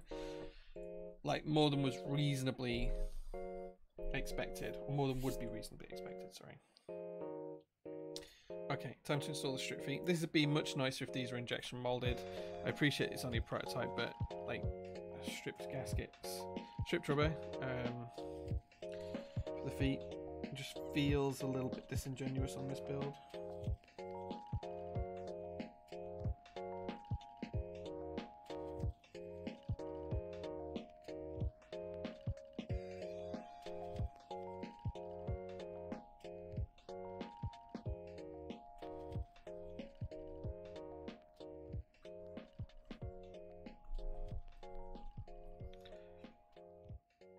Is the bottom flat now? Yeah, the bottom's flat. Once I'd screwed those screws in, it did pull everything flat, but it was a bit of a workout to do it.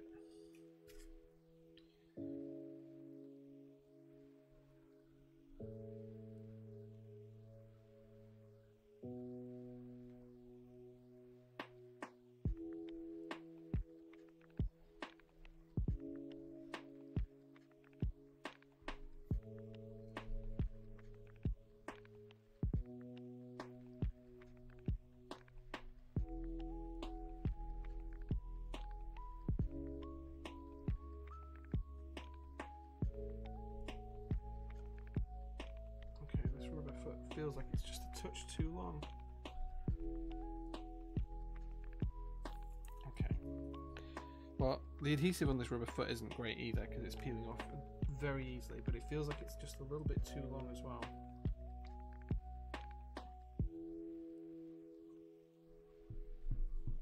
Okay. There we go.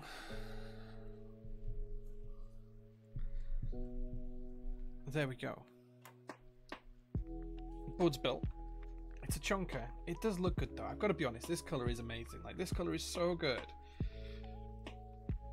Okay, one thing I'm not a fan of actually is how you see the stainless steel through here. It just feels a little bit unfinished maybe. I feel like that should be the same color inside. I get why it's different because it's a different piece of material, but yeah, I feel like I wouldn't want to see the silver here. The color's lovely. Right. Now it's time to do a little bit of a vote, and you guys get to pick some keycaps for this board. So let me set that up.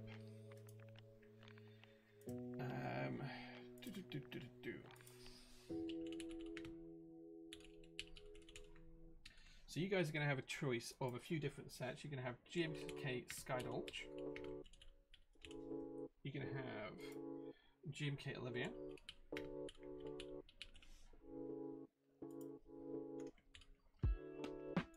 You're going to have GMK Shoko. You're going to have a GMK Dual Shot. And you're also going to have DCS Nightfall.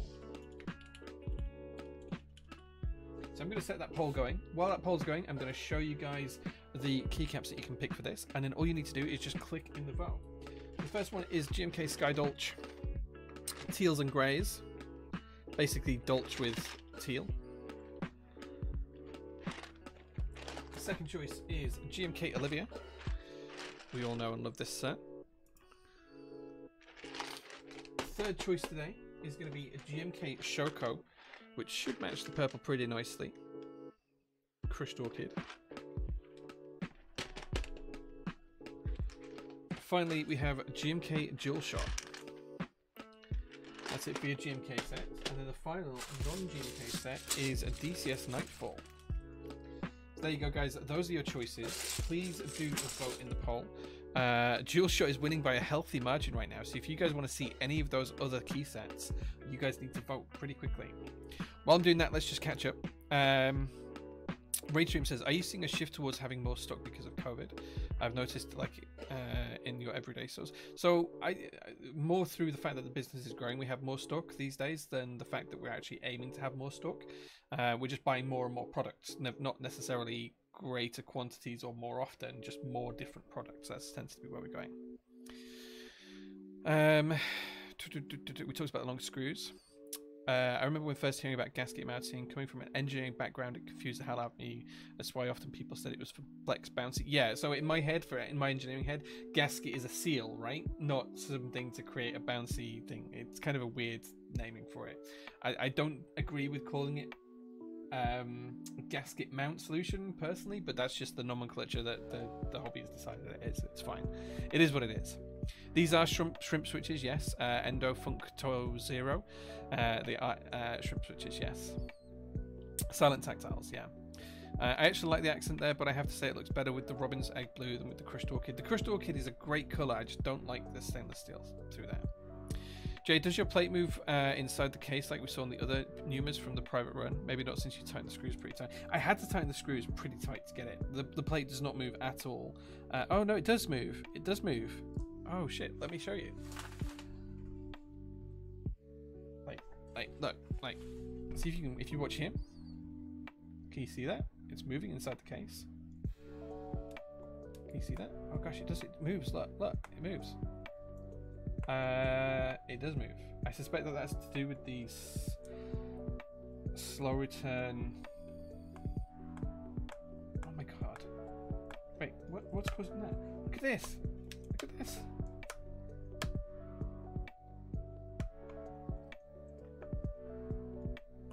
Wow. Wow. Okay. Yikes. Interesting. We'll find out how much of an issue that is when we get keycaps on it in a second. I didn't think it was going to move. I thought that was rock solid, but no, someone called it out. They were absolutely right. Original Pixel Ninja, you were spot on. There is an issue with that. Don't let Simon get his hands on it. I haven't seen Simon's streams for ages. No standoffs? No standoffs.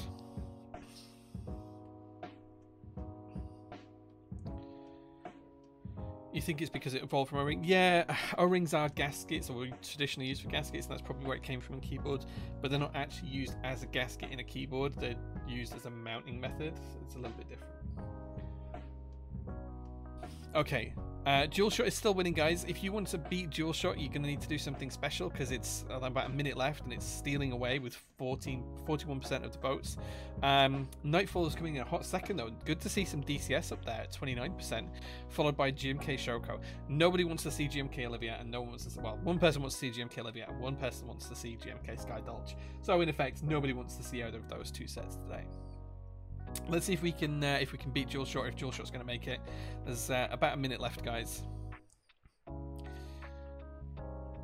Yeah, there's no alignment aids. I think the issue for me here with this movement is going to be because it seems to want to jump from one position to the next. Like, there's no tolerance to get it in between that. Is that going to hit the keycaps, or am I going to have to try and slide it gently, like to partially in between? Like how do I stop it going from this all the way over to the right and this all the way over to the left, and how do I get it just in between that? I'm not quite sure how I balance that. GMK Shoko made it. Oh my god, whoa, someone's dropped some big bucks on getting Shoko and Nightfall up there, guys. Nightfall is now in the lead. 5 seconds left. DCS Nightfall has won. So Shoko didn't quite make it, but someone dropped some big contributions there. Let's take a look and see what happened here. Let's get the replay. So Nick contributed 3,000 channel points, and JQ27 contributed 300 bits to get DCS Nightfall up there. Someone was trying hard for GMK Shoko as well. Let's see if I can get the vote breakdown. Yeah, so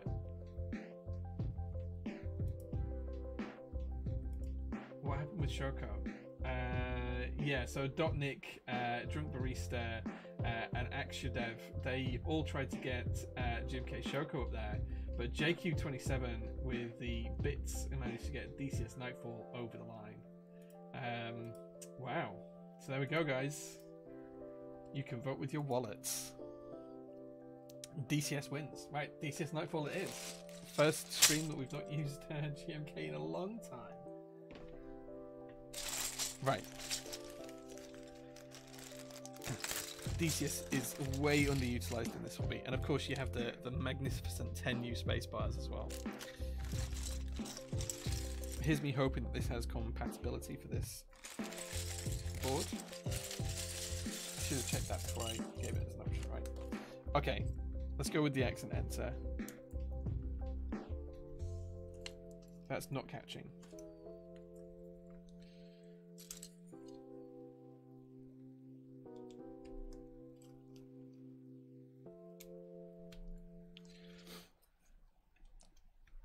Okay. 1mm thickness, not fun. No, you guys are missing out on what the joys of DCS are if you think it's all about the thickness. It's not. It's about it being something of its own. It's independence. DCS is cool, man.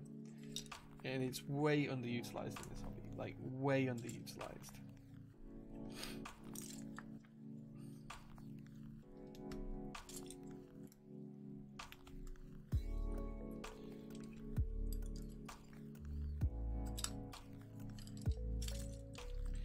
I am a little bit worried that I don't have the compatibility for this, though.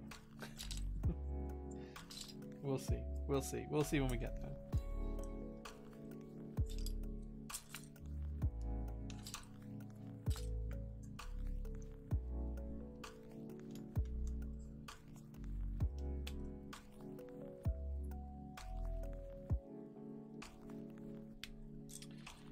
Okay.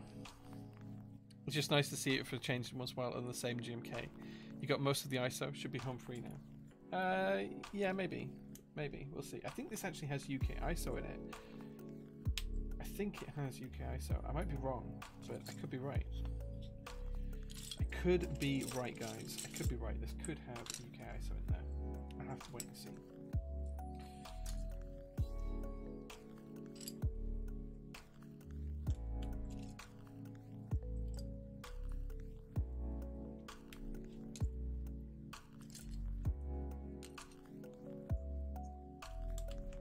It's a long time since I've used DCS as well. This is nice change. It's making a nice change.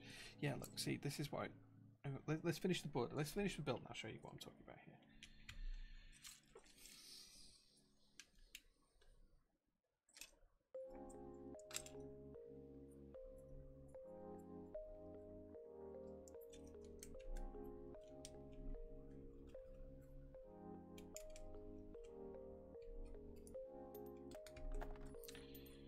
Okay. Do you like cat? I do like cat, yeah. That follows UK ISO. I have the set. Yeah, I sold the set, Derek. I should know these things. I thought it did have UK ISO. Thank you for clarifying that. Thank you.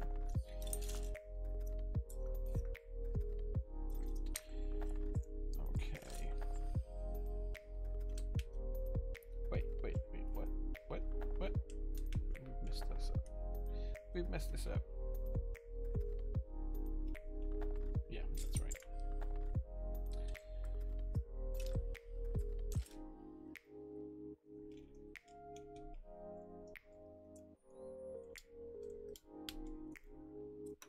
Oops. Key on the floor. We'll get that later.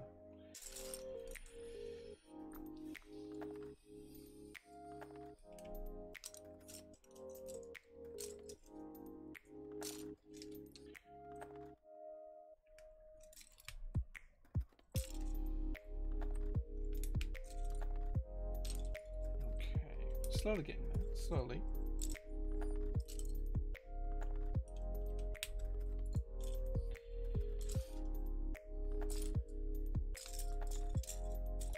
Shouldn't take much longer for us to finish this up, guys.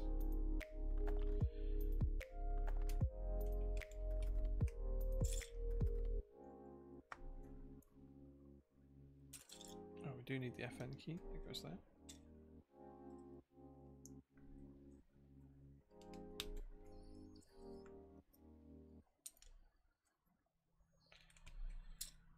Okay.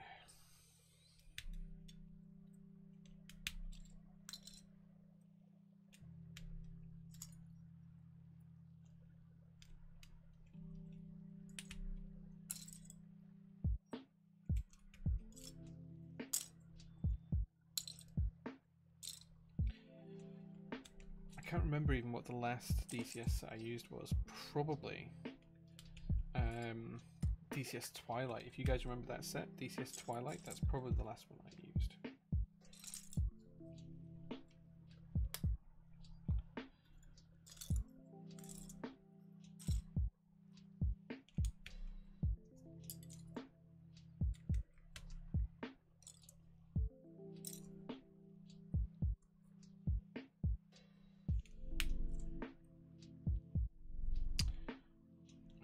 I just realised we've used the wrong key here as well. Let's see if we've got a key switch puller.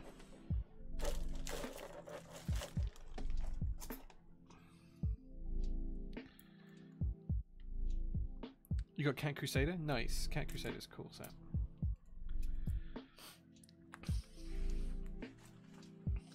Solarized Dark is really cool. Yeah, it's a good colorway. I do have GMK Solarized Dark somewhere. Whoops.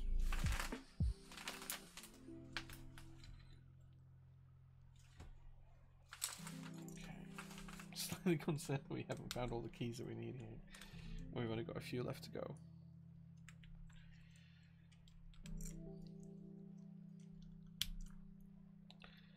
Okay, there we go.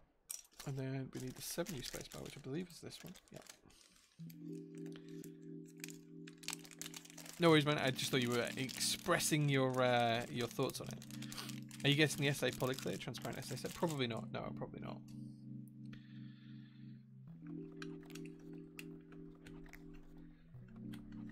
DCS is woefully underused, though.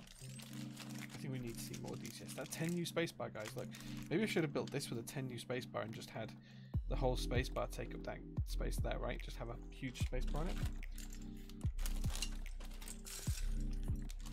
Just have a control key and an alt key, and control here, alt there, and then just one big spacebar between the two wing healer blockers.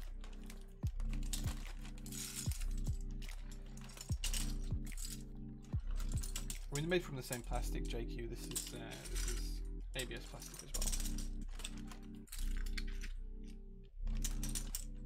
Unfortunately, it needs an 8U stab wire, and this PCB doesn't support an 8U wire. Yeah. Oh man, I have no idea about the deepest switch profile. Like, all these terms that people use, it's really hard to judge, and it really depends. Sound is so much more than just the switch. It's like everything. It's like the whole setup. So it's difficult to say. Right. Let me show you what my issue now is with the build. So you guys can see that there's quite a large gap here. You can see behind the keycaps, but it means that the keys here are actually rubbing on the case. So now what we need to try and do is we need to try and move it all backwards a little bit without actually hitting the back. Okay, so I think we've actually done it there. I think we've done it.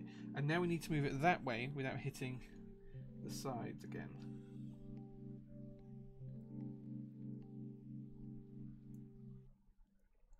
Okay, so I think we're good there. I think we're good there. We've got the panel gaps in the right places.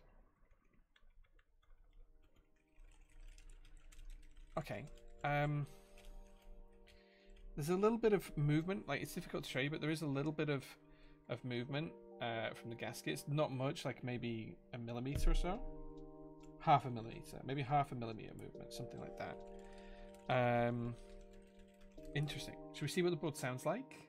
I know that this is going to be like silent switches, so it's not going to be much of a sound test. But like, I've got to be honest, the board does look good. Like, even with the keycaps, I think it works.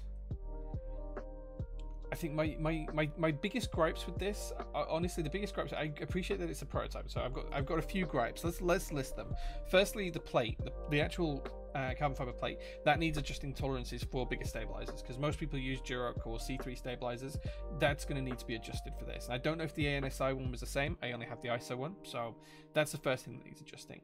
The second thing that needs adjusting is the pocket where the daughter board slots in. That needs to be made bigger because the tolerances on daughter boards are going to change depending on the manufacturer of the PCBs, and they're always going to be slightly out. I don't think people should have to trim their daughter boards to get them to fit into place. I think that's the second thing. The third thing, I think that the way that the board screws together, the stainless steel, the fact that I had to put, when I was putting the screws on, the fact that I had to put so much pressure on to get the screws in place, not a fan of that. I think that needs to be revised, maybe longer screws like Anarchy said, or through some other methodology that needs to be rectified. And finally, my last gripe is these feet. These are not staying stuck on, and they're also just die cut from just sheet material, like a sheet of rubber, probably some sort of silicone blend.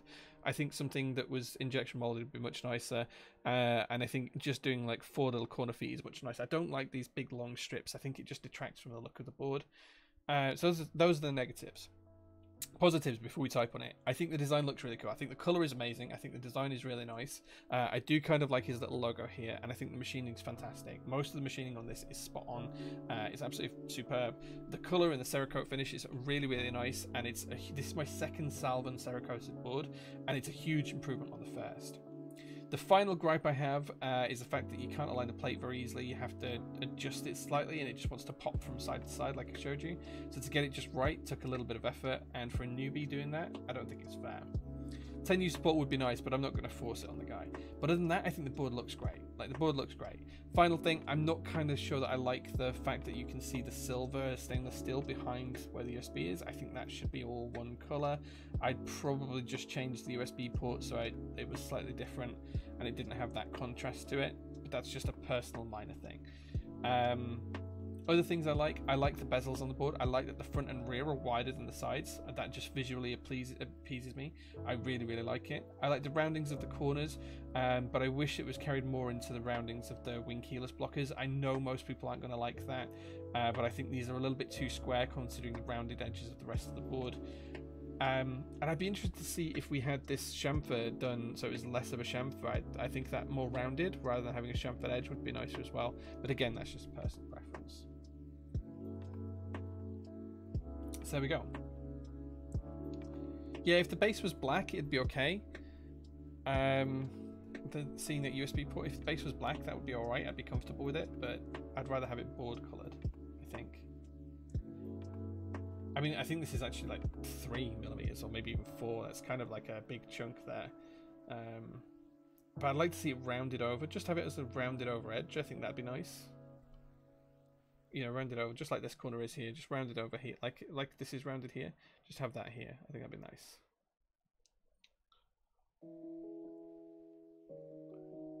Good guys picking on the keycap set. I think the keycap set works well. I thought that the cyan, the teal, the robin's egg color wouldn't work with the board, but it really does work with the purple quite well. This is DCS Nightfall. I think it works really, really well. Okay, so it's a silent board, so it's not really going to have much of a sound test, but we'll give it a try anyway. Let's see what it sounds like. These are shrimp switches, unlubed, completely stock, DCS Nightfall on the Pneuma. It's silent.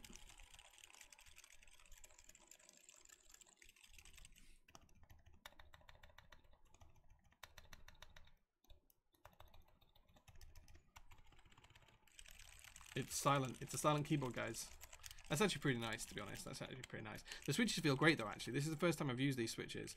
They actually feel really good. Like, they're tactile, which I don't usually like these days, but they feel really good. Like, they're not a heavy tactile. It's kind of like a mid-tactility. Probably slightly stronger than a Cerulean, but nowhere near like the Anubis switches or a Holy Panda in tactility. It's just a good old, nice tactility. This is nice. But yeah, no sound because it's a silent keyboard, so you probably can't hear anything. Oh well. We try and do things as best we can, but occasionally we have to use silent switches. So big thumbs up for the silent switches. Big thumbs up for the look of this board. Big thumbs up for getting to see DCS on a board again. I think this looks great. This looks fantastic, right? It looks stunning. This color by Salvan is amazing. I want to send him some other projects to have them coated in this color. Huge fan. As I say, few improvements: make the pocket bigger for the daughter board, change the plate design so that it accommodates all the different stabs. Something needs to be done about the movement of the plate, because it does move side to side, as I showed you guys. That needs to be fixed as well. Other than that, I think the board's pretty good. Is it worth 700 euros? Like, man, I don't know, man. Like, that's a lot of money for a keyboard like this. I mean, it's a hefty, chunky board because it's made of stainless steel. I think I have some. Wait, where did my scales go? I did have some scales to hand, but I feel like I've lost them. Where did the scales go? Ah, there they are. Here are the scales. Let's give it a weigh and see how much it comes out as on the scales. But I think it's pretty chunky for its size. There we go. So let's see in pounds and ounces. This comes to £5 10 ounces. For those of you in the good areas of the world, that is 2.5 kilograms, 2.55 kilograms. So it's just over 2.5 kilograms heavy. So it's a pretty chunky board for the weight. Like, it's pretty chunky. That's a good hefty keyboard, right? Yeah, this was 700 euros for this board. 700 euros. Do I have Hyperfuse? I do have Hyperfuse. Yeah, I have most of the variants of Hyperfuse. I don't have my Keycult number 160 to hand to weigh it. In fact, I don't. The only other 60 I have to hand is the JO2, which I can show you. So this is my personal JO2. That was 2.55. That was heavier than this. This should be around 2.4. Yeah, so this is 2.4 kilograms. So it's a little bit heavier than a JO2, which has a lot of brass in it. So there you go. That's how much it weighs. JO2 is also a big chunk. Yeah, well, yeah, JO2 on Pneuma, right? There you go. JO2. This is actually a prototype unit, so it's not a fully finished one. Or Pneuma. Yeah, JO2 is a bit bigger because it's got the forehead and it's got the pen rail in there, yeah. In fact, wait, is this a prototype? Yeah, it's a prototype. There we go. How much was JO2 in group buy? I didn't sell it, so the vendors did. I think that this version, I think it was $500 or just under $500. So yeah, about this was about 2/3 the price of this. So this is about a third more expensive, give or take. It's hard to make comparisons because they were made at different times and blah blah blah, but that's roughly what it was. But yeah, I'm happy with the board though. It's nice. So it was called Pen Island? No, sorry, I'm not going to fall for that one. Yeah, I can't remember what it was in euros. I think it was about 450 euros. A little bit more if you added some of the options. Is JO2 Blackout going to be limited? Yeah, 200 units. 200 units.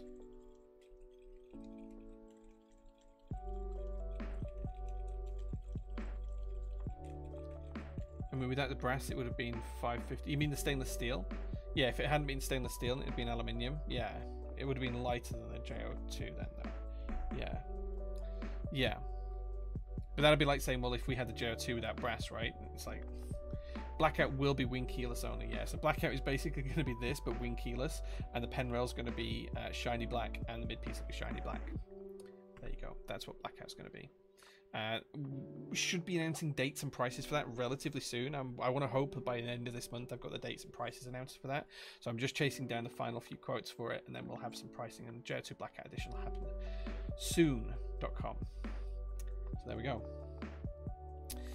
Cujo says, this is the board the PLX keeps getting compared to. I don't know the PLX, but if you have a link, you can share that and I'll take a look.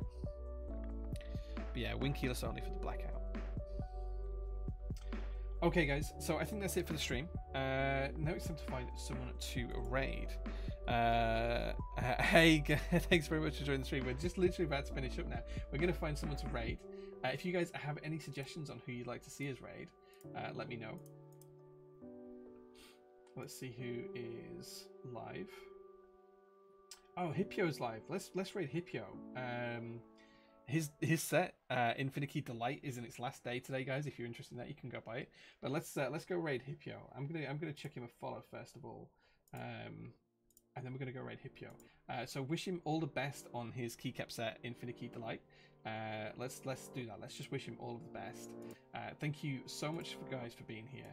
I appreciate every last one of you. But please, let's go raid Hippio. Tell him that we love him. Tell him we love his key set, and we hope he does really well. Thank you very much for being here again. I hope you liked the Pneuma build. And I'll see you again in a week or so's time. Thanks very much, guys. Bye-bye.